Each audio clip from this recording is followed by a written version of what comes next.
Welcome to Wiretapped Truths. My name is JP, short for Jesse Perez, Jesse Rican, Jesse Perez Sr., Jessito Perez, Mr. Jesse Perez, coming at you from every angle. Welcome to Wiretapped Truths. I'm joined by Jack Simmons, our stand-up comedian. He's going to be in the city in a couple of Fridays. We got to go check him out, support. We'll hear from that. And Mr. Wiretapped Truths, Leland, has a book out. He's writing another book on Mr. Nipsey Hussle. It's going to be great. But we come together to bring you the show The Wire. We do recap episodes. We do interviews. More and more people are getting into the show. We're getting great feedback. Every time we get a new listener, I hear some good feedback from them. Before we start our episode, we have to wish Mr. Jesse Perez a happy birthday. His birthday the other day. Of course, sir. Thank you, brother. Yes. Yeah. Me and Mr. Jamie Hector, me and Marlo have the same birthday. Oh, wow. Okay. I think that's the only thing me and Marlo have in common. Probably, you probably don't have, no operation that got 22 dead bodies in no house. I like to think, Maybe not. I've been rocking with you for about 4 or 5 months, Jesse. I don't think, you would shock me if, we got news. Could be a Walter Another White thing, situation. the price of the podcast is going up. Yeah. It's so Jesse, tell them what we're doing today, boss. Yeah. So today we have a special episode, man. We're taking a little break from the recaps, but we're gonna bring you season 2, episode 3 next week. And today we got a tribute episode. As we're going through guests to get and looking up the actors and what they're doing now, we found so many deceased actors from The Wire, and we just kind of came up with this idea. So the fact that we could never get them on, let's do a tribute episode to them and what we liked about them and their characters and what stood out to us. So each character is going to get each person will get like 4 or 5 minutes, and we'll talk about a scene, another project we liked them in, if they were in another project and stuff like that. And we got 10 people in total, and maybe we'll throw in another maybe an honorable mention, maybe. So let's start us off. You guys want to start us off? Of course. Yeah, let's see who we starting with, Jack. Well, I was thinking we could start off with the man whose name appears in the title credits, of course, the great Lance Reddick, who played Lieutenant Daniels, one of the coolest cops ever portrayed in television and film. And I can't imagine another actor playing him. When I saw an interview with him, and he said that how like every actor, it seems, auditioned for like another character at first, or like 3 other characters or whatever. He said that he initially auditioned for the role of Bubbles. Wow, that's crazy. And that, to me, is just like, what? I can't imagine a Daniels Bubbles. And Daniels, he's so like, what I like about it, he's the best kind of boss because he's fair. Yep. And he's the guy that's like, he's the person that you want in charge of a situation, especially when shit hits the fan. I remember we talked about it when Kima got shot. He was the one who was level-headed. He was like, all right, this is obviously horrible, but what do we do? Mm-hmm. And he's always the adult in the room. That's what always stood out about his character. And I think a big part of that, the biggest part of it, is his performance. Everything about him, even the way he walked, he had a strut. He was very just like the man, even like just his facial expressions.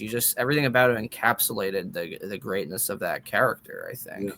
And that's exactly what I was going to mention too, Jack. If nothing else, we got to mention that man's posture. But yeah, he got some of the strongest posture I've ever seen. He walked straight up. Oh, yeah. Right in your face. Like he was, I couldn't imagine him playing any other role or anybody else playing his role. Like just the way he looked at people in certain times, like when he found out that McNulty had did all the serial killer stuff and they were on the elevator. And he looked, that little silence with them, yeah.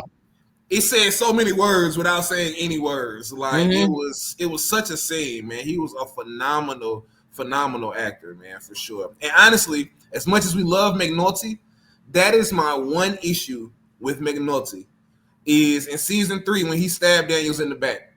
That everything else, I don't really have no issue with. But the fact that he took you off the boat and you still stabbed him in the back, like I was like, God damn it, McNulty, goodness. You know, that's my only gripe with the stuff that McNulty's done in the whole. So everything else I can get with. I can stomach. But he stabbed Daniels in the back when Daniels wasn't gonna let him die on that boat, let his career die. I was like, man, that's fucked up. Oh yeah, that was fucked up. It's also what made him so relatable to me. It's like this guy just sabotages all of his relationships. Lance Reddick, I could have actually seen him as Bubbles because if you watch Oz, he played an undercover cop that got addicted to drugs. So really? Okay. Well, now, was he in the corner too? Was Lance Reddick in the corner? I don't believe so. I don't. No, he was so. in the center of the screen. I'm sorry. That was just ignore that. That was bad. No, that was a good one. With Reddick too, like, yeah, I wasn't the biggest Daniels fan, right? He plays the straight man, and the straight man, but my favorite scene from him, one of my favorite scenes will have to be the one Leland mentioned, like, and it's the back of when he's looking at like McNulty like a pissed off parent, and McNulty's there like a child that just got scolded when they find out that, and he's like, I thought you guys found like a clue, and McNulty's like, copycat, and he's like, Jesus, he's like just a disbelief. Yeah. I mean, that's one scene that sticks out for me, but yeah, man. So Daniels, man, it's like, and people like talk about if they did like a one off The Wire movie, and I mean, they're like, I know Hassan kind of mentioned, well, people are dead. Well, Prop Joe died in season 5. The Omar died in season 5, but Lance would have been a key for like a movie. Like, I don't think a movie will work out without him. Nah, for sure. So and also, first off, the guy was jacked too. Every time he took his shirt off, that dude has like zero body fat. Just he was good. He was ripped, man. Just total upper body strength. One thing I loved about Dan as a character was just how sympathetic he was to everyone. I think that's what makes a truly great leader, is when you can see yourself in their shoes. You can understand where people are coming from. He always measured the different variables before making a decision. He was level-headed in a way that a lot of the other police were lacking. You know what, Jay? That's a great point, because I don't know if y'all remember in season 4, after they got the crazy Lieutenant Miramo, and Kima went to Daniels, and she was like, yo, bring me back to the Western. Give me something. And he was like, no, I can't let you come back. Like, that's you working backwards, He made the call for her to get in the homicide. He sat down with Ross and did that, So for him to even be like, as valuable as Kima is, for him to be like, nah, I still don't want you back here. Let me see what I can do to progress you. He was definitely forward thinking and always looking at multiple sides of the situation, for sure, man. And if you look at the end of season 1, I mean, he essentially, obviously, he would gain his career back. But at the time, it's like this dude sacrificed his entire career sticking it to his boss to get the case done. That was his arc. Was he started off in the first episode, he was like this total like ladder climber career guy. Yep. And I think it was the passion of McNulty and Greg's that made him appreciate why he got into this business in the first place. Mm-hmm. And like, that's what made him an interesting character. And Kima, like we've discussed, Kima getting shot affected. I don't know if there's a character who was in season 1 that wasn't affected by it. Like, it changed so many people's trajectory. It changed how the case was going. It changed how Daniels was looking at Burrell. He's like, you know what? Fuck you. Like, I'm not even. How you feel about what we're chasing and stuff like that, until we can avenge Kima's shooters, I don't really care about what rules I'm breaking in terms of reaching out to political figures and chasing down money. Like, I don't really care about that. I'm trying to bring this case in and put her people behind bars that put my girl in the hospital. You know, we didn't know if she was paralyzed or wasn't gonna walk again. We didn't know. You know. Yeah, and if you're looking for other Lance Reddick stuff, he had a role in the John Wick movies. He was in the show Lost, on the show Fringe, One Night in Miami. A great appearance in the Eric Andre show. He's a working actor, man. But I think Daniels will be his greatest role. That was the one show that he really starred in. Rest in peace. Rest in peace, man. Who's next? Who we got, Jack? Who do we have? Let me get to the text message that you sent over. All right. The actor who played Horseface, his name is Charlie Scalise. Charlie Scalise, good old Horseface. I love the rewatching season 2. Reminds me of what a good guy Horseface is. He's such a. It's like he's not even an actor. He looks like a guy that works on the docks. You know what I mean? He's like working class Joe. Isn't that like a line in the show? They're like, "How did he get that name?" He said, "Did you see him?" or something like that. Yeah, like you need glasses or something. Like, shit. Yeah, he's always waddling. He fits that role so well. Like he is that guy that made. Yeah, he's a character actor. We spoke about that with our interview with Nakia. Leland mentioned the guy who played Osito in Hightown, who's like a big guy, like the main star. But a lot of times like the Sopranos too. Was he in Sopranos? He in a flashback scene he played Tony's high school football coach in one episode in season 5. Oh, cool. And I'm a big Sopranos fan. I didn't even catch that. But yeah, man, Horseface was I just loved Horseface's loyalty to Frank. Like there was no question of it. Like Nick was even talking to the Greeks, and they're like, he's like the only person that knows is Horseface, and then they kind of like ask him like, do we have to worry about him? Like Yeah. And Nick like worry about shit. Yeah, Nick is like, and even when Nick flips on everybody, he's like, Horseface, he don't know nothing, Right? Yeah. But he like trying to play stupid. You're trying to get his boy off. But I think Horseface ends up going to jail anyway, though. That they must have. Yeah, they don't say how long he gets, but he's part of it. He was Frank's right hand man. He was the checker that was letting everything happen. And even when Ziggy and Nick stole those cameras, they didn't think he was gonna say nothing, but he sure as shit told Frank, "Hey, look, yeah, they out here boosting." Yeah. He was like his best friend too. He was a guy that it was more of like a friendship / coworker kind of relationship. Yeah. IMDb 12 Monkeys. Oh, so Homicide: Life on the Street. That's where he probably knew David Simon from, because he worked on that show. Law and Order. So yeah, a lot of these guys. It's hard to be an actor, and most of these people were working like. Small bit roles here and there in different TV shows and everything. The Wire brought the best out of these guys, Yeah, and you said he like Horseface was an average everyday guy. I don't know if I have a favorite scene from him necessarily, but just like his overall demeanor and character, I love the character. Well, I like that scene we were talking about last week when we talked about when he's talking about that story of how they got vodka off the crates that was missing the seal, and Frank's like, how many? He's like, it's already open. It's like, who am I really harming at that point? It was already open. Yeah. He's also got a scene later in season 2 that is the opening. What do you call it? Opening epilogue. What is that? The little phrase. Yeah. When the container falls on New Charles's leg, and he's like, "Here, take a smoke. You're still on the clock." So rest in peace, man. I love the quotes of season 2. Yeah, rest in peace.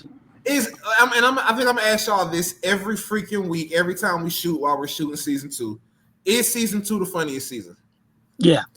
Yeah, it's got some great lines. I mean, I think I'll have to after we watch all 5 seasons, I'll have a more accurate answer. But there's a lot of lines. So I'm pretty sure it's got some of the funniest lines and funniest moments. Season 2 is the funniest. Season 4 is the most dramatic. And season 2 has a writer that seems to only have done season 2 and like one episode on other seasons, where I'm like, that's got to be her sense of humor. So I would love to get her on the show. Because I mean, in our recap that we're about to do next week, episode 3, that scene with Bonk and Lester, I've been trying to rewatch and get my notes ready for season 3, and I keep rewatching that scene. I can't get past it. I just rewind it and keep watching. It's so freaking funny to me when he's like Kuta Kente. Yabba dabba. That little part of me, and then hearing the guy's voice that's talking to him, he's like, huh? You know, that little scene is just, it's so freaking funny to me, man. I love that scene, man. Yeah. No, and Horseface was a great character. Again, it's just like, yeah, even the way he walked too, it's like he fit that guy just like, the penguin walk. Yeah, he waddled a bit, you know. Really funny character. Yeah. Love you, Horseface. Passed away last May, too. You said what, Jesse? What's the pronunciation of his name? Charlie Scallies. Rest in peace, Charlie Scallies. Yeah. Is he Italian? Is that? He it doesn't It sounds like it.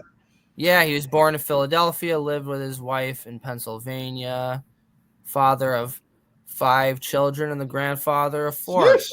Lived a full life. Passed away last May at the age of 84. Good age, you know? Wow. Yeah. Damn. Lived a full life. Can't ask for anything more, right? Yeah. So next, we have one of my favorite characters. We haven't been introduced to him yet. Oh, man. Norman Wilson, played by Mr. Reg E. Cathey, who also probably has the coolest voice in that show. Very deep voice. He talks like this. Yeah. He's got a hell of a voice. And if I'm not mistaken, Jack, I think he is an Emmy winner. If I'm not mistaken. I think he won an Emmy for House of Cards. Yeah, can you do your research real quick on that? I think he shall.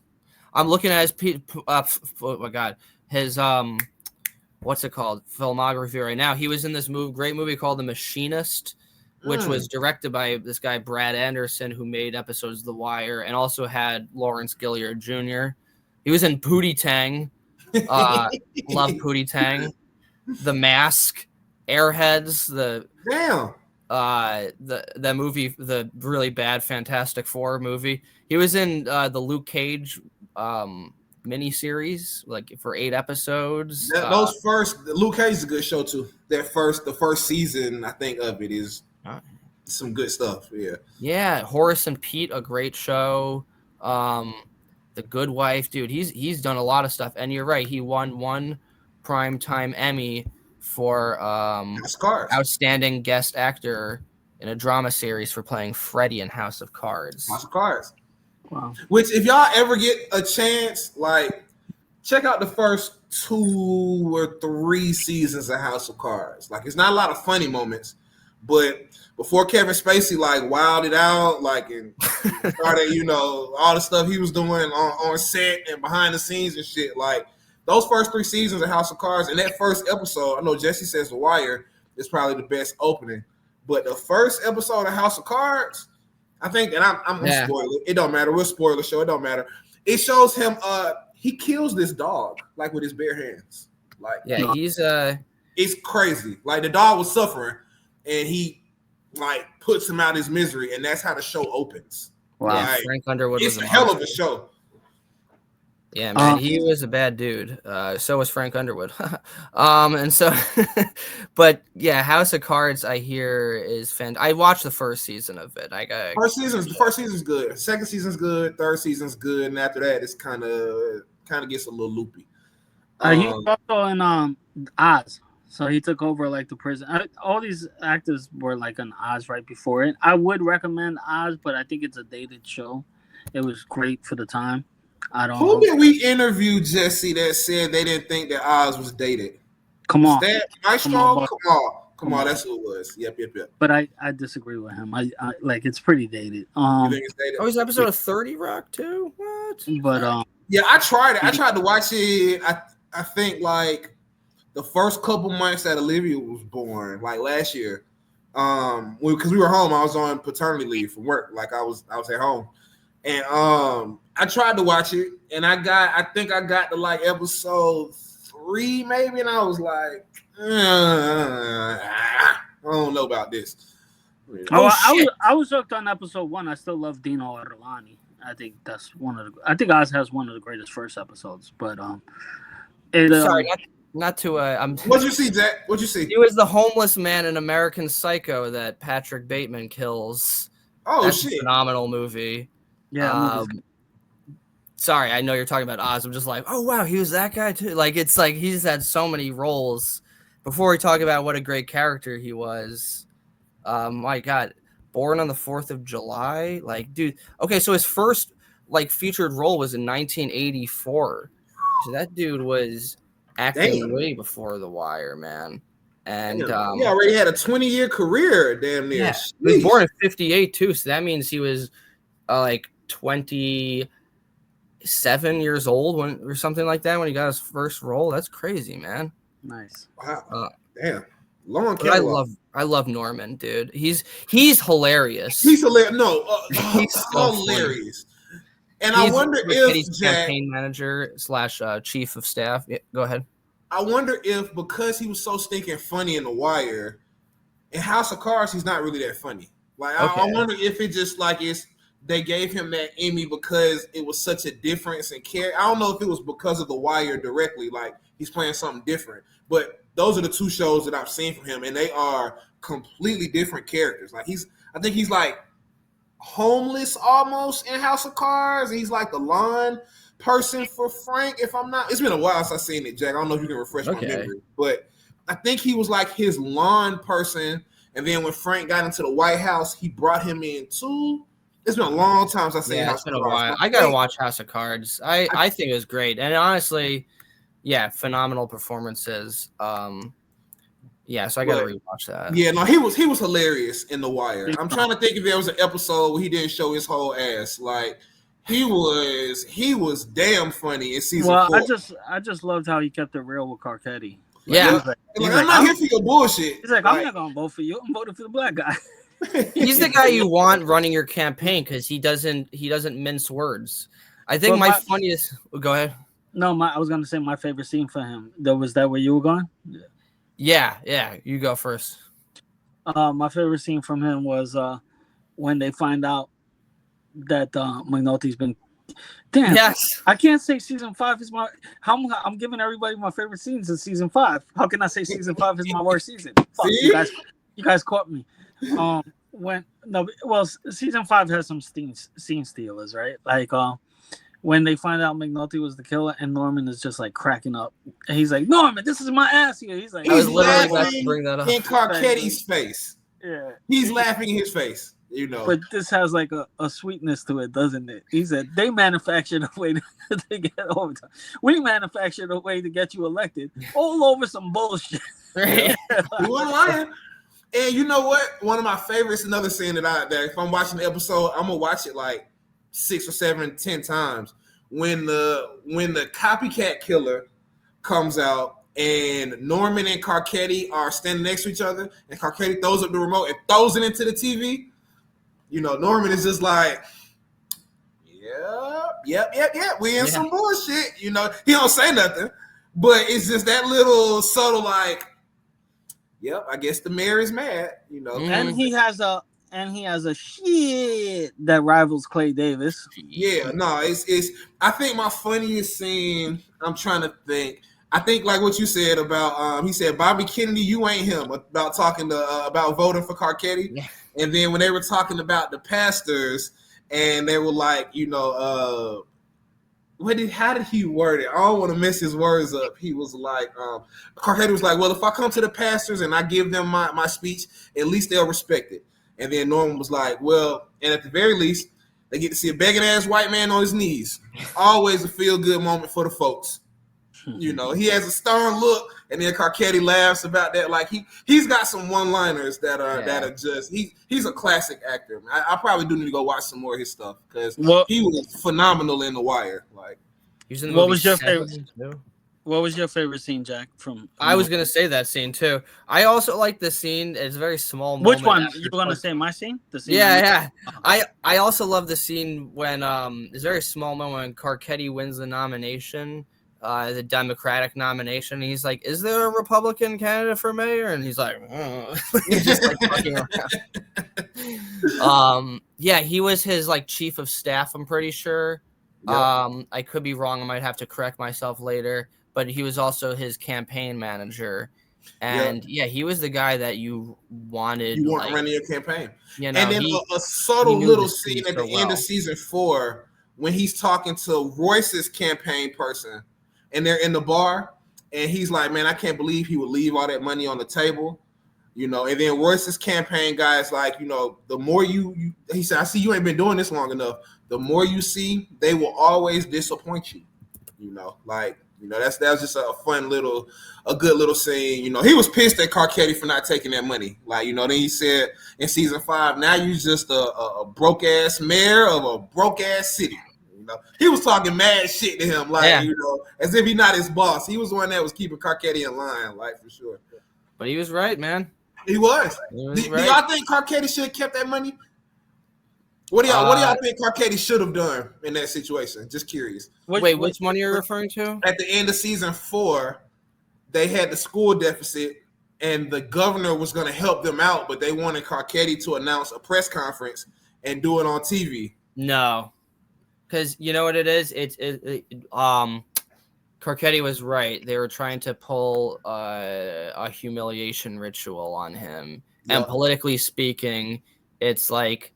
No, it would have made him look weak in that sense. Yeah. And it's like, obviously you need the money for the schools, but there are better ways to do it than like literally he would have looked like a super weak fucking bitch. I'm sorry. I was going to say it, you know, because it's like, especially having to do, you know, and it just shows like how these political egos get in the way of progress. Because instead of the Republican governor just giving him the money because it's a city in your state, he recognizes that Carcetti poses a threat to him in the gubernatorial election. And so he still became governor. He still became governor. Exactly. So it's like he was trying to humiliate Carcetti. And I think, you know, I probably would have made the same decision, honestly, even though it is like, you know, fucked up in the sense like, oh, you're not getting the money, but it's like, you can get the money from somewhere else. You know? And you know what? Just speaking to y'all about the season 4 and season 5, that governor, we never saw him on screen, but it sounded like he was an asshole. You know? Like even when Carcetti was waiting, trying to talk to him about this shit, he made him wait for 2 hours damn near on the bench. You know, like he was an asshole. It was a power move. He was fucking with him. Yeah. Sure. Rest in peace, man. Rest in peace, Reg E, Cathey, man. No.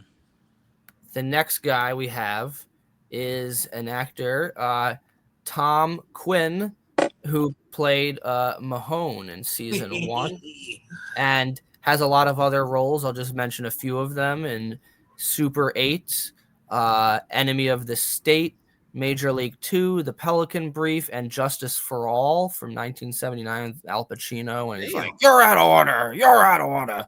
And The West Wing. But of course, we know him as Mahone in season 1. Major League 2 is awesome, by the way. Oh, really? I love Major League 1. I should check out Major League. You never saw Major League 2? It was fun. I gotta check it. Ricky the Wild Thing Vaughn, right?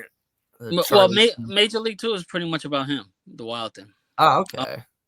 Whatchamacallit? Major League's hilarious.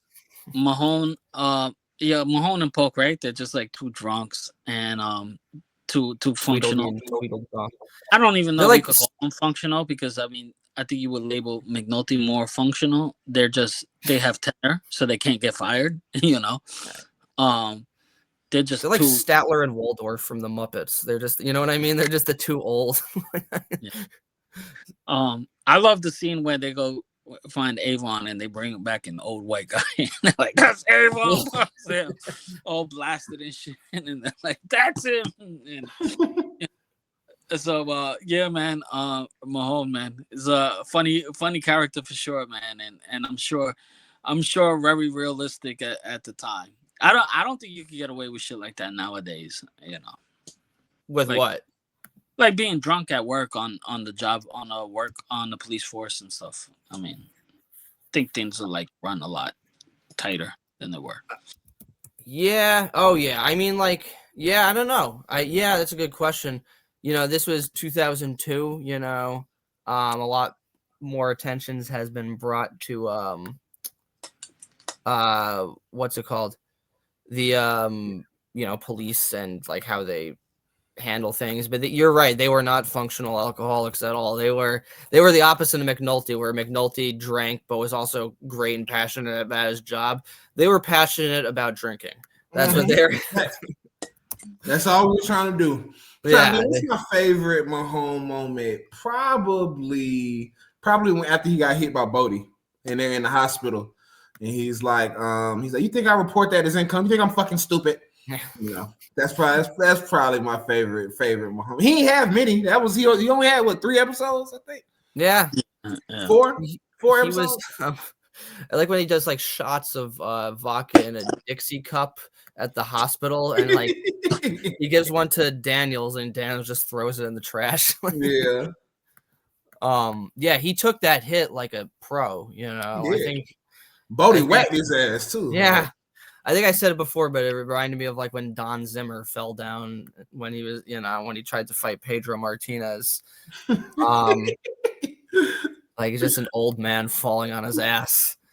Because what was he doing? Why would you send that guy out there in a SWAT? Like, what did you think he was gonna do to help you? He ain't chasing nobody down. What are we talking about? Right. Yeah, that was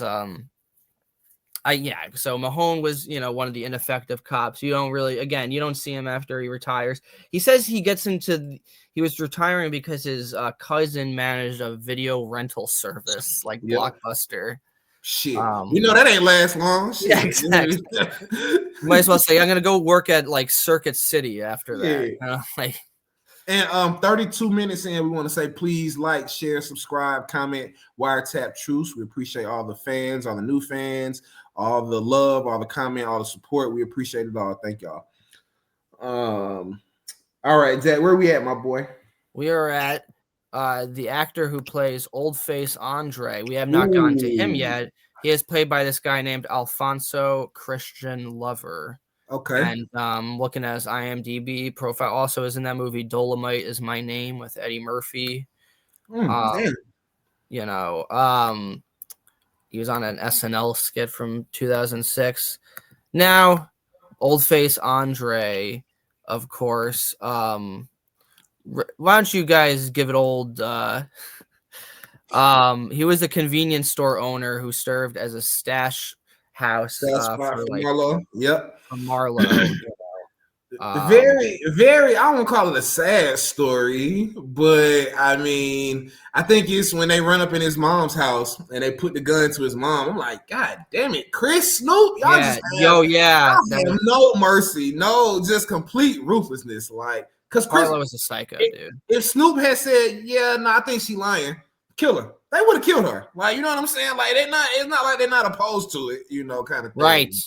She was scared shitless. Cold-blooded psycho, dude. Yeah.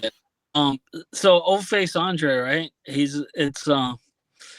I think all my scenes with him are my favorite scenes with him. Like, he was just such a funny character. Funny as hell. And the whole so there's a couple of things that connect with him. We get the story of that. We get that sub story that you have to really pay attention to or be in the rooms to find out of when he tells the girl, why you stay with the guy beating on you. That's the girl who cops in season. Yeah, she cops for the first time in season 3. We see her there in season 4. Then we see her recovered in season 5, sharing her story in the NA meeting. That's pretty cool. I reached out to her too, actually. She's actually done a few stuff. Really? Is she? Yeah, she's an actress. She's done a few stuff. I'll send you her name. I forgot. Okay. The Old Face Andre, that whole like when he's with Marlo, right? And he's like, man, he's like a terrorist, man. He's like, and then And then I love that Marlo does like this double entendre, like, yo, he's not no terrorist, and you just some that got his shit took, right? You ain't no Delta Airlines neither. Yeah. He said you just some that got his shit took, right? And then, but there's like a double meaning there because Marlo steals his ring too, like you just got your shit took twice. Let me get that, yeah. So, and he said, "You want to use some spit? I don't want the man spit." Okay, and then the whole oath, and then when Bunk comes to question him, and he's like, I ain't going nowhere. Like his whole character was just like, he was a funny dude, man. He was funny. Even when Kima came in, he's like, "Come again, Mama Sa." He's funny. He had some funny ass scenes. Yeah. And y'all know what? Too, another thing about Old Face Andre. This is like one of the only times we kind of get to see how Chris and Snoop would walk somebody down. Like we kind of got to see when Slim Charles dropped him off, and Snoop is like, "Come on over here, man." Pretty much like, "Get your fat ass over here, man." Like you ain't about to run. Get your ass over here, man. Come on, stop being scary. You know what time this is, man. It was so sad that he said, "I just want a homecoming. I want my people to know." I was like, he said, "What about the rats?" And Chris, what's funny about him was he was so like possessive of that ring. He was like so sad when Omar robbed Marlo because he got Old Face Andre's ring in the process. So he came up with he helped Marlo find Omar because he wanted that back. And then when Bunk tries to like interrogate him and he wants he says that Omar, because Partlow robbed the place and then framed Omar, but then Bunk showed him like he wasn't able to properly identify Omar in the process. His story fell apart. Yep. And Bunk knew like he was full of shit because he's like, Omar doesn't kill citizens, Yeah. And that's kind of what it was the story about robbing the stash house because he was like, well, who put that big ass hole up there? And and the guy that killed the detective lady, he said he got killed with a smaller caliber gun. So he's like, okay, so somebody comes in and robs the spot with a bigger gun, and then they come back later with a smaller gun. Nah, that don't add up. That don't make no sense. The way Bunk figured that out was a masterclass. Yeah, no, man, it's if we can ever manage to sit down with him for an hour, bro. I swear I did not know that he has such an extensive acting catalog. Like amongst TV shows, like, bro. He was on Broadway recently. Damn. Yeah, he's a community activist too. He does a lot of community stuff for New Orleans and Louisiana. And he actually wrote on Twitter recently. Was it Ziggy Duck? Shout out to @Ziggy Duck. Always got to give him a shout out. My friend Kurt that puts up our episodes on his Wire fan account that got over like 60,000 views. But I think he answered him when he put up the scene between Bunk and Omar. And Wendell Pierce replied, "Probably my favorite scene ever." Yeah. And I was like, wow. Man. But it's not about Wendell Pierce. It's about Old Face Andre. It's about Old Face. So Old Face, I just just hysterical character. And Jack, you have a favorite scene from Old Face? I love that scene. I would say my favorite scene from him is he's always kind of just there as the convenience store when Omar buys the Honey Nut Cheerios from him. But yeah, I would say my favorite scene is when Bunk tries to interrogate him about or question about what happened, and his story just falls apart. He doesn't have like an answer for that, and he inadvertently becomes part of Marlowe's whole plan to rob, to find Omar. When Marlo essentially goes to war with him. And I do think another, I think Jesse has mentioned this on one of the other episodes where he went to Prop Joe, and it's like, why does everybody think that hiding is just going from one side of Baltimore to the other side? Like, right. He was like, well, I know, but I don't know no one else, kind of thing. He was funny. He definitely had some good scenes in season 4. And I think the whole show is classic, obviously. I like his hat too.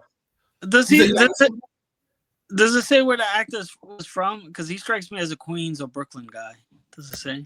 So Alfonso Christian Lover, it did not say. There's not much information about him out there.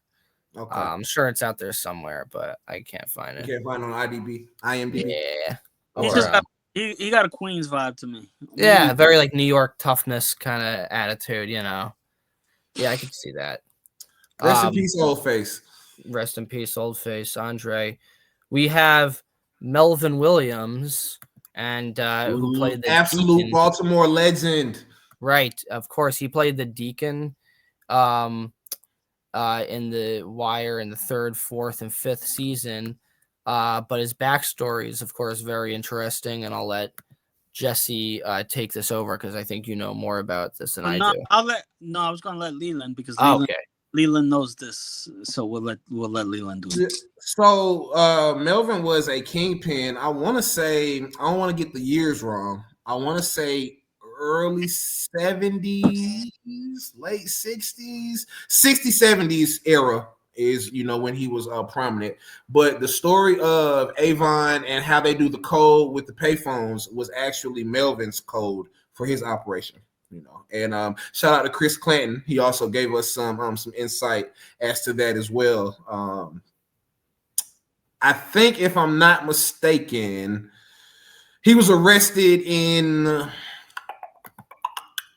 want to say mid 70s, I think, and I think he did 20 years, maybe. He did some years. He was a huge kingpin. And he's even mentioned in the show when Stringer is talking to Margo when they're in that abandoned house, and he's like, I can tell you real smart. And Baltimore's had some really smart kingpins. Melvin, Big Face Brother. Melvin is a real kingpin. In the 60s, and then it said he was arrested. It was sentenced to prison in 1985. Okay, yeah. Did it say how many years he did, Jack? Give me 1 second. So, let's see. Okay. So it doesn't say how many years he did. However, his organization was one of those investigated by Detective Ed Burns when he was working as a police officer. Yeah, isn't that insane? He's Avon. Avon is based on him. Yeah. But isn't that insane that the guy who's essentially like one of the main producers of the show and writers of the show, Ed Burns, was investigating Melvin Williams, who would later appear on the show. In the show? If everything... Go ahead, Jesse. No, that shows me that people say there's not good police. Ed Burns is the epitome of a good... Bro, that's what I was just about to say that, Jesse. If everything that Chris Clanton told us about Ed Burns is true, Jack, bro, Ed Burns is just a phenomenal spirit and a phenomenal soul, bro. Like, I mean, I don't know, man. It's what people say about him, like how he treats people. I don't know. Ed Burns. Maybe that was the gift of him for writing the Wire. That he was a cop able to see it through their eyes, through these guys' eyes. A truly eyes. Empathetic guy, kind of like, McNulty in that sense, or Daniels, where he's able to empathize with people, which is the greatest gift of a police officer. And, they say Perez is based off of Ed Burns, too. Yeah, and I could totally see that. And again, it's so great to hear, because you hear about all these, like, creepy behind-the-scenes stories of certain TV shows. And it's so great to hear, like, from all these interviews that we've had that, like, The Wire was such a positive experience, especially for the young actors. Yeah. I think it's really serves as a great example of that. So Melvin Williams, it's saying, according to his Wikipedia, after his release, he began working as a community activist to help reform the lives of underprivileged minorities and youth. So he had a total, like, what a great story, Mm-hmm. He was also, and y'all might have some insight to this because you all are both New Yorkers. Do you all have any insight as to what it means back in like the early 20s, 30s, and 40s when they say people used to run numbers? What does that mean? Yeah, the run numbers is you used to. There's like it's not like the daily numbers, but it's close to it. There was like numbers that came out like on the paper or something. Or I don't know if it was like horse numbers, but it was kind of like illegal gambling. You know, there, Yeah. there, Okay. there's a scene in Malcolm X where Malcolm gets into an argument with the guy because he said his number hit and the guy was saying no. Okay. There used to be a number run spot. Melvin was also a numbers like genius from from the story that I saw him like years ago. I'm talking like maybe 10 years ago. It was like I think he was on American Gangster. Like it was a show that came on BET where they would break down like kingpins and stuff like that. And he was one of the first episodes. They say he was just numbers genius. Like it was just like illegal gambling. I don't know exactly where the numbers came from, but like I think it was like in the back of the paper or something. It might have been from racing or something, but it was just you run numbers. So you take you bet with you and you take a percentage of it. Somebody got you.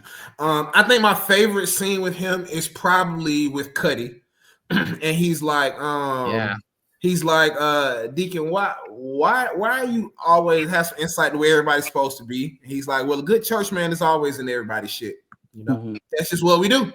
You know, that's probably my favorite scene from him. He tips his hat to him. Doesn't he have like a quote? You're the blind man on the elephant, and I'm gonna misquote it. I don't know. Yeah, a blind man on the. Who do you remember who he said it to? Your hands on a problem bigger than what you could see, or something like that. It's something that I was like. He said it to Colvin about Amsterdam. He said, "I know exactly what you're talking about, bro."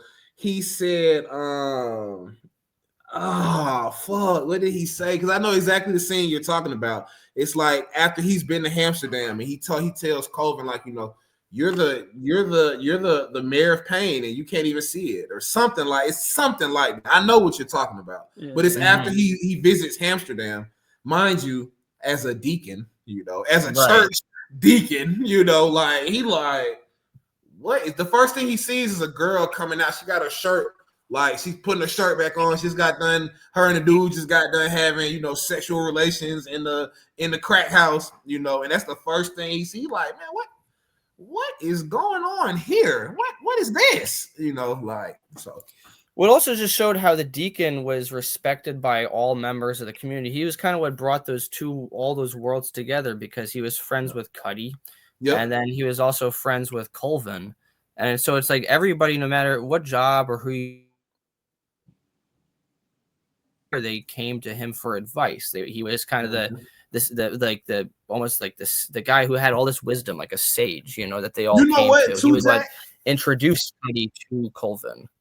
It's funny you say that because there's another world that he was connected to. When he told Cuddy about the job at the school, how the fuck does he know Miss Donnelly? Like he said, you know, get with Miss Donnelly, she got a job for you know what I'm saying? Like how the hell you know Miss Donnelly? Like, like he was everywhere. You're right. He was glue to a lot of people. He helped Cuddy get in touch with Odell Watkins too. Damn, yep, you're right. Damn. Oh shoot. Dang, yeah, he knew everybody. And also how do you get past my people? That's probably another one of my favorite scenes. Here's a crazy coincidence because I'm reading the Wire bio on right now. He helps Cuddy get a paying job as a school custodian at Edward J. Tillman Middle School. Tillman's also the correctional officer that has the beef with. So it's spelled the same way. I wonder if that's a coincidence or they just like. No, can't be. Yeah, that's crazy. Be. Nah, nothing's a coincidence in the Wire world. Yeah, that's crazy. You know, that's a great catch, you know.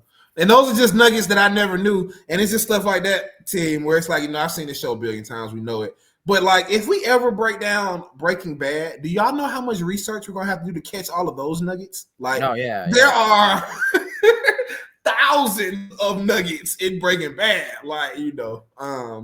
But good stuff, man. Rest in peace to Melvin, man. And now we got some heavy hitters, our last couple, man. Yeah, dude. We have, of course, turned into one of my favorite characters of how much of a piece of shit he is. Facts. But you know who I'm going to talk about next. Mr. Al Brown, who played Stanislaus Valchek. That was his name. Valchek. That's the thing. When I was rewatching it, I always thought his name was like Stanley, right? but they say on his desk is Stanislaus Valchek, like a very Polish name. That's funny. And Valchek is one of probably the biggest hater on the whole show.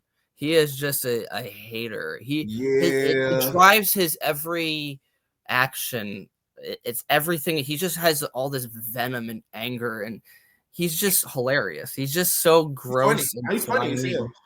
And he's so funny. I was watching episode 3 of season 2, and that scene when he just walks into the room, the detail that's been assigned, and he sees all those idiot cops playing poker. He doesn't even say anything. He's just like, ugh, and he just goes out. It's just that reaction. You see his little self storm up in Burrell's little commissary little thing. Ooh. And Burrell he could see the smoke coming. Like he's like, oh yeah. Oh shit. Uh-oh. What is Valchek doing here? I got all kinds of shit I can lay on you, Irv. Oh yeah, he had some scenes there. I'm trying to think. I got 2 of them. One is when they're telling him like, well, the detail now is bigger than Frank Zapata. Okay, it's bigger than him. Man, it's about Frank. It's about Frank. That man loses it on them folks. He said, "This is my detail, mine." And you think you're gonna tell me who the target is? Not fucking likely. I'm like, bro, this is a female you talking to, bro. Like, bro, he did not care about none of that. That's a funny scene of class. Well, he also calls Perlman like sweetheart. Like every female that he works with, he immediately demeans them. He's like a classic like old man sense of that, So before I go to my next scene, that's my favorite. It's funny you say that, Jack. When in season 4, when Burrell is trying to stall the witness getting shot, okay, and then he assigns the case to Kimo. When Valchek goes to tell Cathey about Burrell doing that, he's like, they pulled a good detective on it and assigned a new detective, abroad no less, like he is very women demeaning for sure, and then Terry, she's looking at him like, damn, what the fuck? Who in the fuck is this? Like, it's one of those cases of like an old man who is like behind the times, and it's like, dude, you can't talk to women this way anymore. You know what I mean? He like, so what? He's like, I'm the major. Yeah. That's a funny scene. And then when he was talking about Burrell, I'm trying to think, was that season 5 or season 4? He's talking to Cathey, and he's like, Burrell's asshole must be so tight that you could pull a tractor trailer through it or something like that. He said some shit like that. Like he got some lines on him, man. That is just hilarious, man. He's a favorite asshole of mine. Sure. I love when Presbo punches. He's a big season 2 is his. I mean, sure. Frank his and for sure. It don't move without them two. It don't. The story doesn't carry without Valchek and Frank Zapata. Like, you know what this case is about, right? 2 Polacks pissing on each other. Exactly. That's really what it comes down to.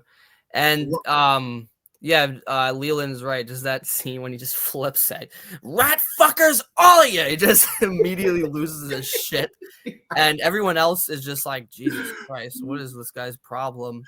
I love it when Presbo punches him in the face. Probably the best Presbo moment of the whole show. You know what, Jack?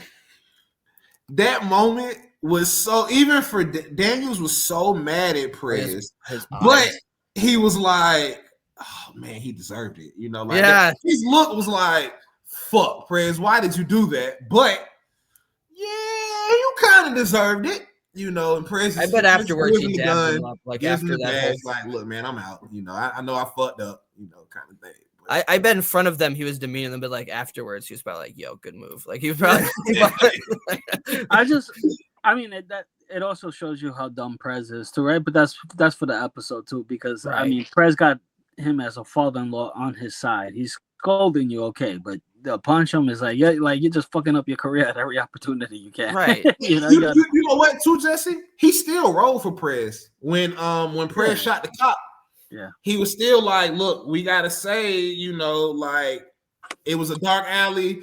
He was still riding for Prez. Like, I don't know. It's his son-in-law. He doesn't want. I don't know if granted, whenever my daughter has a husband and stuff, I can promise you he's not gonna punch me in the face. I'm not gonna whoop his ass. Okay, like you know what I'm saying? So, I don't know for Valchek, I don't know kind of like if I would still be on my son-in-law's side or riding for him. I don't know. Well, no, that's one of those situations where, the prison could be involved, so you have to like step up but Right. career-wise, that could have sidetracked him.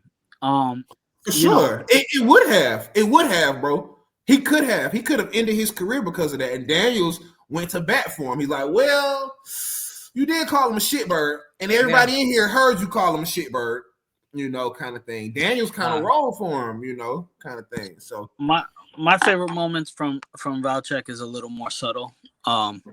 It was the when they get the letter of the van. Yeah. From state to state. He's like, at first he's like, what the fuck? He's like, San Diego. And then he just gets used to the letters like, all right, where we're at today. Let's see if I can find me a fingerprint on this motherfucking shit. Let me see, And then at the end, when Frank dies and he gets the last letter with the van still being shipped the van, he's like, fuck. He's like, you kind of got me. Frank, you piece of shit, like, Frank. And almost like he misses Frank, No, he said it. He said it when he died. He said it to Daniels. He was like, you were right about Zapata. He was like, shit, I almost feel sorry for the motherfucker. Like, yeah. And he's like, it was a nice moment. It's that face acting in The Wire that could only. There's one guy who stands out to me every time is J.D. Williams. His face acting is freaking incredible. Watch. Like his story with his facial reactions. Wait, J.D. Bodie. Yeah. Bodie. Yeah. Got you. Yeah, when Cuddy first meets him and he talks about his brother and you see his face light up for like a quick second and then go right back to normal. It's like so subtle. It's like, I'm sorry, Jack. Go ahead.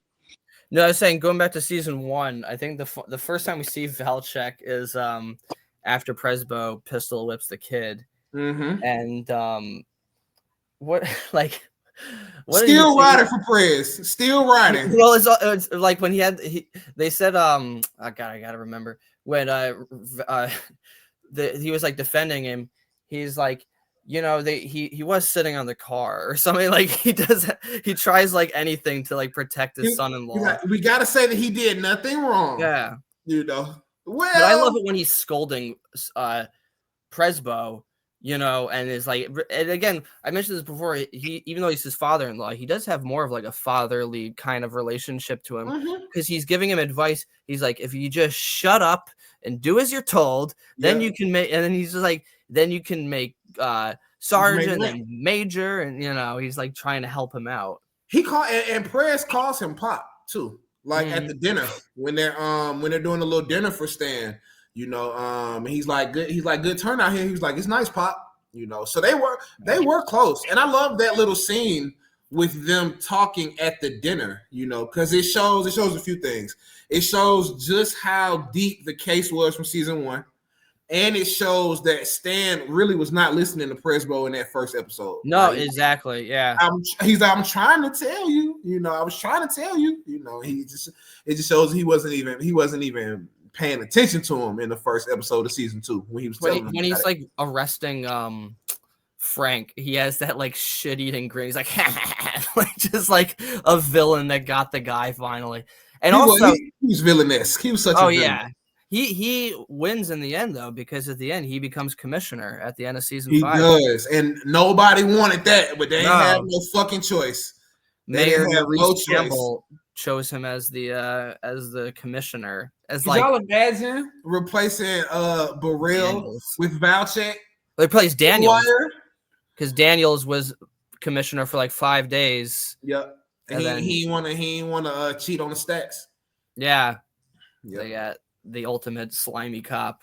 Yep. Rest in peace, Al Brown. All right, so this is definitely a Jesse one too, Jack. Yes, sir. The next one is we have Lamar portrayed by DeAndre McCullough. Yes, Jesse, I will let you take the lead on this one, sir, because I think you know. Yeah, so I just wanted to So we weren't gonna do Lamar DeAndre McCullough, but he was the subject of the show, the corner, with written by David Simon. So I thought that was pretty interesting. From the streets to an activist, and then he got the role of Lamar as Brother Mouzon's bodyguard. So I just thought it was pretty interesting. You know what I found about him? He was like an actor where I'm like, I could tell like some street actors, but I don't think this guy's street. Meanwhile, he's from the street. Wow. So I was like an actor. But it was like so yeah, man. So I just wanted to give him a shout out because I'm like, he was the subject of actually a David Simon show. So and also now, and hold on, Jesse, hold that thought. Now, what do you mean? Just to touch on that, so the whole show is about in the corner. The whole show is about his story. I think we lost Jesse for a second. You've seen the corner, correct? Bro, I haven't, Jack. I haven't either. And I feel like I'm out of pocket for not seeing the corner. Like, I feel like this is honestly, I haven't even heard about it before we started doing the podcast. I feel kind of ignorant. I've always heard about it, but I never tuned into it. I never. I know it stars Clark Peters, who played Lester Freeman. I knew that, and I think he was a junkie. I think in the corner, if I'm not mistaken. Okay. So he was. I'm sorry. I went to make sure if I was getting it right. Like if he was the main star of the corner. Yeah, I think the main character is based on him on the corner. Which is a drug addict. Okay. Leland, and that he kind of still struggles, and his wife actually gets sober. I saw the corner in rehab. I gotta watch it. I gotta watch it again. It's a great show. But Lamar, the actor, actually died of a drug overdose in 2012, man. So these demons, man, I'm telling you, man. You know what drug it was? I don't. His 2012 drug overdose. And it seemed like he was getting his life together. Just kind of. I don't know. It's kind of sad. It's kind of like you never know when you think somebody has it, and then they just break. But that's tough. Yeah, it's a great show, man. We should watch. After we watch We Own the City, we should do the corner. Do the corner. I'm with it. Let's do it. I think let's run it. Let's run it. I'm trying to think of some of my good moments with Lamar. Was him being so uncomfortable at the gay bar. Yeah, right. That's what I was going to say. I was going to say that. He was Brother Mazone's right hand man. He was, and you know what? Too, just as y'all say it, like, was he really brother? Did Brother Mouzon really need a bodyguard? No, because he was completely ineffective. That's the point. Lamar constantly got knocked around by everyone. It was like, what? Why do we need you? Well, you're constantly screwing up. It went to show how smart Omar was, though, because it showed that Omar was watching him, that he had this thing for dogs. He was always like, "Hey, puppy." So then Omar set up the girl coming with the dog with the puppy, like, and if you catch it before, you see like Lamar, like, hey, like a dog always takes little doggy. Yeah. Oh yeah. The Wire was his only acting role. I think he did good. He wasn't one of the greatest actors, but I think he did a good job. I think he served a purpose for sure. And like you said, the scene, the scenes of him in the gay club is just, I know we curse a lot on this podcast. I don't know if we can say the F word, the LGBT word. I don't think we can say that on here. Yeah. No. But I think YouTube has a ban like against that word. Like we can't really say it. But he said, I don't want to be around a bunch of y'all anyway, So find Omar, and or else I'll be back. And he knocks the drink over, And then you see Mr. Ross in there, Yeah. He was a homophobic prick, and he got his due. He got beat down by Omar, and again, completely ineffective. But also he appeared in the show The Corner as a police officer in one of the episodes. So okay. Just shows David Simon really did his research about not only like these behind the scenes stories, but then like casting these people in the roles. Like that's, you know, that rarely ever happens where you get like the actual person there. Good stuff, man. Rest in peace, Lamar, man.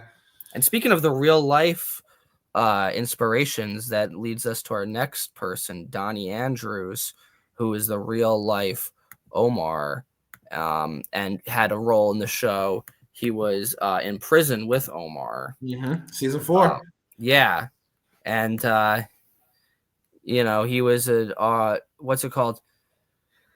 You know, he had a sad story. He was a guy that would rob drug dealers. You know, he, I think he received a life sentence, but turned his life around just in the same way. If I'm not mistaken, Jack, I think David Simon played a part in getting him released. That's fantastic. I mean, he turned his life around in the same way that Melvin Williams did. You know, he eventually became an anti-crime advocate.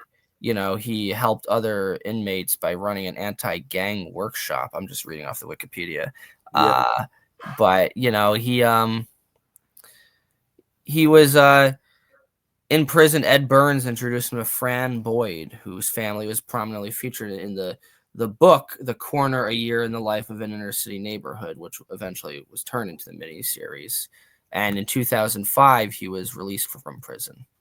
Nice. So he was an associate of Omar and Butchie. Classic stories. He really did jump out the window. Okay. The scene with Omar jumping out the window, true story. Which, Jesse, you can. I don't believe him. I think he's exactly. Bro, come on now. Come on now. I haven't seen him walk in public, but his leg would be permanently busted up for life. Like, you know what's funny? It's like and you watch The Wire and you see like people exaggerating these stories. Like, man, I heard I heard like 8 people took out Omar. Like it was like a machine. Like, and then it's like these stories of Omar get bigger and bigger. I think that happens in real life too. And Donnie Andrews was probably like, that's it. I really jumped from over there. And I'm like, let's just be real, y'all. We've all been in an apartment complex before. 6 stories up. Come on now. That's crazy, man. That's awesome. Come on now. Like, I don't know. You don't buy it? You could be telling the truth. We weren't there. I don't know. But I used to buy it when I was like, man, that's so funny. And then I'm like, wait a minute, why couldn't this guy just be lying? Like it was like real video. Because you know what, Jesse? Have y'all seen the movie with Denzel Washington, American Gangster? Yeah, I haven't. It's been you haven't seen that movie? Yeah. Damn. I gotta check it out. The movies that, especially because I'm the big movie guy, and I gotta check it out. The movies that you and I haven't seen makes me think like, damn, maybe we should start a whole new movie breakdown channel. Like, you know what I'm saying? Like, oh yeah, because I've seen a lot of movies. I just haven't seen that one. But it's a movie about Frank Lucas, who was a big, and I know I mentioned Frank Matthews in one of the previous episodes, but this is Frank Lucas. He's a big drug dealer in New York. Jesse, they say a lot of his shit because the movie was based on his story, like from his perspective. They say a lot of that shit was cap. Yeah, full of lies. The Irishman is people have stories because the Irishman, the guy Robert De Niro played, is known as a bullshitter. You know. Oh yeah, well Henry Hill is the biggest bullshitter, of course, in Goodfellas. The whole thing, because it's funny though, it's like almost a comedy when you look back on it, because of course these guys that are telling these stories, they're going to try to make themselves sound cooler than they actually were. Nobody wants to, you know what I mean? It reminded me of like the Chappelle Show sketch when he talked about Antoine Fisher, and he does like, here's my behind the scene. Like if he made a story about him, he'd be like, wow, this guy had like a 10-inch dick. And like, you know what I mean? It's like, of course you would do that if you're going to, and they found out like a lot of what Henry Hill said was just complete bullshit. So Jack, this is some of the bullshit stories. And we won't stay on this for long. I just want to like put you up on kind of fabricating your stories, like Jesse is saying, how when it's time to get in front of a camera and you telling your stories. So Frank Lucas, the American Gangster, who the story is about, he was saying he was making $1 million a day. Okay, like okay, $1 million Didn't this take place in like the 70s too? Where like a day. All right, Mr. Frank Lucas. All right, man. You got it, bro. You got it, bro. He said in the movie, Jack, they have him transporting this pure raw heroin in these in the containers of what war was that, Jesse? Was that Vietnam? Vietnam War? You don't remember? I think it was the Vietnam War. They were putting this pure heroin in these caskets because his cousin was in the army. And that's how he was able to put the drugs into the caskets of the soldiers. Did that really happen? I doubt it. No. I doubt it. You know, maybe. But $1 million a day. Come on now. I'm not the sharpest knife in the drawer, but I'm not dull either. You were not making $1 million a day, bro. Like there's in the 70s. Like, come on, bro. That is astronomical amount of money. Like in the 70s, bro. Like he wasn't doing that, bro. You know, that was just a complete lie, completely. And we ran with the story, and people love whenever you watch the movie, Jack. You'll love the movie. The movie is fucking phenomenal. Like, people felt like Denzel should have got an Oscar for it. Like, it was so good. It was a really good movie. And it's really long and really good. And Russell Crowe is in it. Yeah. Ridley Scott made it. The same guy who made, like, Gladiator and Alien and all these great movies. Yep. Phenomenal movie. So, what's your favorite scene from Donnie? Y'all think it's jumping out the window? Or his introduction scene when he meets Omar in prison. And he's like, I love that scene, bro. Doesn't he tell him to put the what does he put under his shirt? Like books. Yeah, the phone book. Yeah, so right. So that in case he gets stabbed, he has like they knew they were going to try to stab him. They knew what was about to. Yeah, that scene and that. Now that we see him talking about season 4, I can't wait to get this fucking season 4. But when Omar stabs that dude in jail, bro. I'm like, bro, what the fuck? He stabbed him in his ass. Like, bro, it's a gruesome, brutal scene. Like, and then Donnie says, ain't nobody see shit. You know, like, man, rest in peace, Donnie, man. Rest in peace to badass scene from a badass person. Now, this brings us to our last two. Heavy hitters. We saved the heavy hitters for the last. And granted, Daniels is a heavy hitter too. We open with the heavy hitter, right? Let me say that too. Yeah. I don't want to make a cheap fat joke, but I guess we do. It is. Gotta do it. I didn't even mean that in that way, but that's really this leads that. So we got, of course, I can't insult. I gotta talk about what a phenomenal actor, the legendary, and such a great person from what we've heard about him. The great Robert F. Chu, who played Prop Joe. One of my favorite characters in the show. And just, from what we heard about him, was such a nice guy, especially to the young actors. To the kids. Acting coach to the kids. Them, season 4, probably, as far as the kids being able to carry the story the way they did, probably wouldn't have happened without Prop Joe. You know, he was their acting coach. Yeah. You know, like when you think about it, and they did such a great job at carrying the season. You know, a lot of people were like, how the fuck did these kids do that? Like, well, Prop Joe was their acting coach. You know, he was like Maestro told us, he was mentoring them. You know, he was there with them, you know, on set with them and stuff like that. And just a phenomenal spirit. A lot of people think he's one of the most fascinating characters in all of TV ever. You know, like not just The Wire, but in all of television ever, kind of thing. Like, well, you know, he's in season 2 is a lot. Season 1 he's in, right? But season 2 is really very small now. Season 2, the streets is more east side because they're dealing. Nick and Ziggy on the white side of the east side. That's because Prop Joe and run into. So season 1, the introduction scene, hysterical. Pat, you think you Pat Riley on the face? Like, look the part, be the part. What the part, be the part, motherfucker. Like, instantly went and then he puts in the ringer, and then you know the introduction to how badass Omar is is told to us through characters too. He's like, so you got Avon Barksdale hunting you all over town, and you got enough balls to rob him and bring me his shit. Still managed to bring me his shit, and then that scene, Jesse, when he's like, "So you mean to tell me Avon loses $100,000 to me, then you come in, bring me some of his shit just so I can sick your predatory ass back on him?" Yeah, not his day, not his day. He was such a smart character. That's one thing I always admired about him. He was able to play both sides against each other because he didn't really care about like, oh, the badass gang. Like he didn't care about being feared in the same way Marlo or Avon did. He said it later for that gangster shit, man. Later for it. He was purely about being strategic, and he was also like friendly enough where people didn't mind working with him.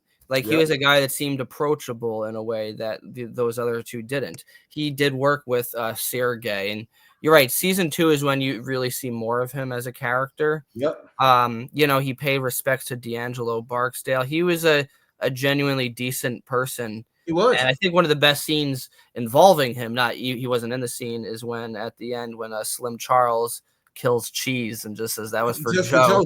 Yep. And it was like that was one of the most applause were like satisfying deaths in the whole show.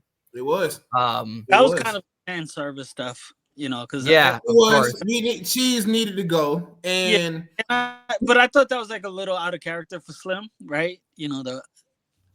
But at the same time, though, he loved Joe. He loved Joe. He loved Prop Joe. That was his man. He loved Prop Joe. But I think in season 2, this is one of the few holes that I've managed to catch in the wire. It's a glaring hole. Okay. When Sergey goes to visit Prop Joe, I love their chemistry, first of all. Yeah. He tells Nikki, hey, look, when you get in here, don't say shit till I speak to you. All right. Like, you don't know where we at. Don't say shit until it's time. Okay. And then he sees Sergey, he's like, my God, he gives him a big old hug, and Sergey is like, man, you slimming down. He's like, man, shit, stop lying to me, bro. Yeah. But when he's giving him the money, that is not $3,200. Okay. Like, period, point blank. Anybody, Stevie Wonder can see that that's not $3,200 that he gave him. Like, when he counts out the money, like, it's not $3,200. It's just not. It's not. I'm really surprised that they like just threw that in there kind of thing. It was like, that's why don't you put like a realistic? I hear you. Count out 32. Maybe it would have taken too long in film sequence to count it out, but it wasn't anywhere near $3,200. Like the money he gave to Ziggy, and it wasn't the same type of money. Like it didn't even look the same. The money that he gave him, but that's wire fanatic stuff that's not really important. But Prop Joe, man, but phenomenal scenes. And I think Marlo killing him was I don't have a problem with a lot of deaths in The Wire, but that one, it's hard. It was hard. But the way he died, he was so like unsurprised too. He was just like, how are you gonna do it? Yeah. So we'll get into it.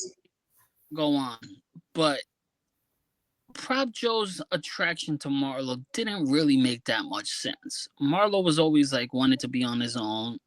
I mean, and when Avon did that, Prop Joe's like, well, you got to cut him. But with Marlo was like, I'm gonna teach this stubborn kid. It's like what? Like, potential, yeah. And it was like I'm gonna give him the line, and it was so unlike. It's such a weird character move on Joe. But I don't. But the actor did a great job. He did. I think Prop Joe's attraction to Marlo was a little unreal. I mean, you're gonna think that Marlo's gonna stick with the co-op. Like, haven't he shown enough already? Like, I don't. Didn't really make sense. Well, I guess from Prop Joe's perspective, and when you think about it, Jesse, if he never killed Prop Joe, they never would have worked with Marlo. So his thought process was right. Like, well, the Greeks aren't gonna, they're not gonna work with him as long as I'm here, But if it wasn't for Cheese, Prop Joe would have made it away from Marlo. He was scared of Omar. He was trying to get away from Omar. He wasn't even really thinking that Marlo would double cross him or that Marlo would be able to bridge the connection to be able to link up with the Connect. You know, he didn't even think that was an option. But Slim said it like, bro, you give him a line on the Connect, bro, he might cut us out. Like, you know, it's like everybody can see it but him kind of thing, you know. But so my favorite scene from Prop Joe has to be the Sergey scene, I think. Yeah, that's a favorite. I go in between because both of those scenes when I'm watching, they both get the rewind. I love both of these scenes, but the second one is when after, you know, the scene where they transition after they set Randy's mom's house on fire, and then he lights up a cigar with the flame. That transition is just beautiful, and the fact that Randy is his nephew, you know, that connection. Right. It's just a bunch of, you know, little connections. But when him and Cheese are talking. And he's like, man, I gotta admit, I ain't see this one coming. He's flustered. And Cheese is like, man, he had this one hoe pulling guns out of a pussy. Like, it's like a hilarious scene, you know, and it's a funny scene. Like, I love those two scenes, man. Prop Joe was such a phenomenal actor. And I know you don't like the short with him being a little entrepreneur in school, the little prequel. You know, but I like it. I think it's kind of, I don't know. I think it's kind of cool. You know, like he's hustling in elementary school, you know, doing these kids' papers because I'm smart. I am smarter than all of y'all, you know, kind of thing. But, you know, man. Yeah, he had for me, it's like it's too many scenes to count. He was such a great character. I just love the way he spoke and moved, and I attribute that, you know, all to the actor. One thing I just loved how he was always tinkering with his clocks. Anytime he was in his shop, he was always like working on those clocks, which led to one of the best Omar puns ever when he's like, seems like you're out of time. And I love the big gun. It's the biggest handgun I ever seen in my life. It was like when the Joker carries it out in the original Batman movie out of his pocket. I love when he goes to D'Angelo's funeral and he's respectful, but then he's like, I have a proposition for you all. He's always business oriented, no matter where business string, you know. Business. But yeah, he was just such a great cat. I love when he. My favorite line I think the funniest line is when like Marlo is just such a psycho. And he's like, it's gonna be a hard work civilizing this motherfucker. Like he just realizes like that's the thing about Marlo. He doesn't understand how to be like a human being. He's just such a monster that Prop Joe understood. You have to be a person. You have to be personable in order to. Marlo was a monster. Actually. Yeah. Oh, yeah. And you know, we be trying to compare the two, like Avon and Marlo.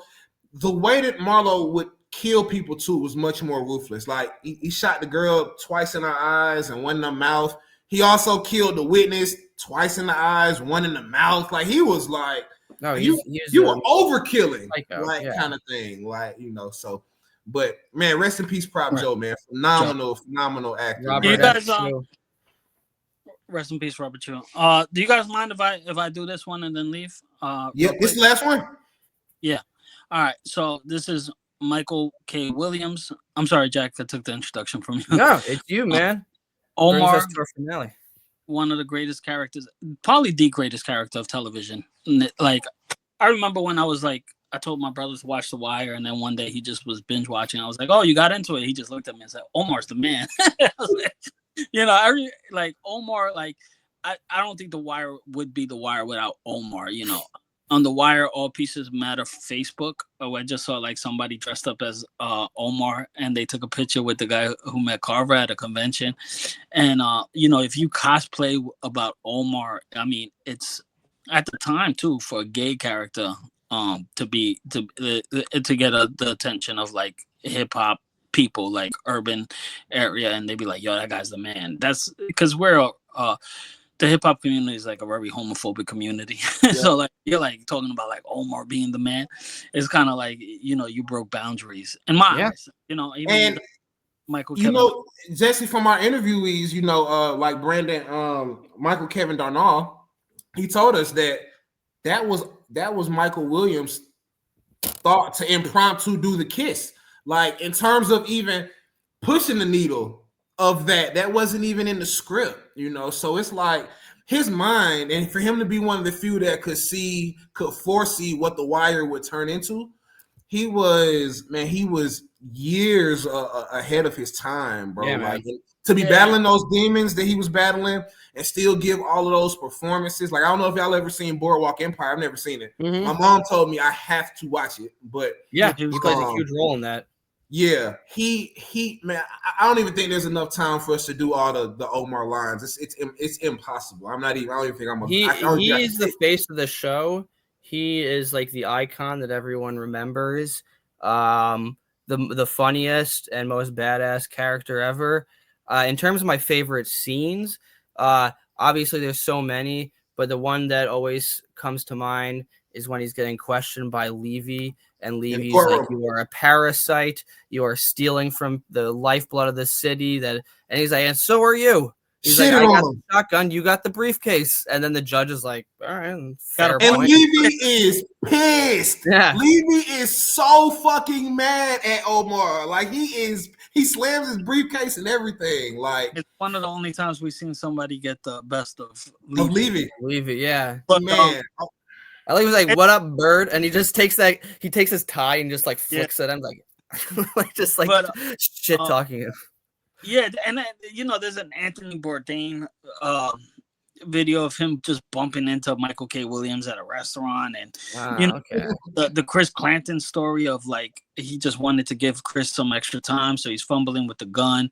Yeah, his addictions always was an issue. If not for him, Jesse, no Snoop. We don't have Snoop on camera if not for Michael Williams. People speak of him as if he was a true angel on earth. Yeah, and him to be battling those demons and still do everything that he was able to accomplish. Like it was, he was the heart and lifeline of The Wire, and it's not even up for debate. I don't even think it's I even remember debate. I remember when he passed away, I was like seeing a therapist, and like she's like, "Hey, how's your day?" I'm like, "Did you know Michael K. Williams?" And she's like, "Pretty fucking bad." That's how my day was. Yeah. She's like, "You feel bad about that?"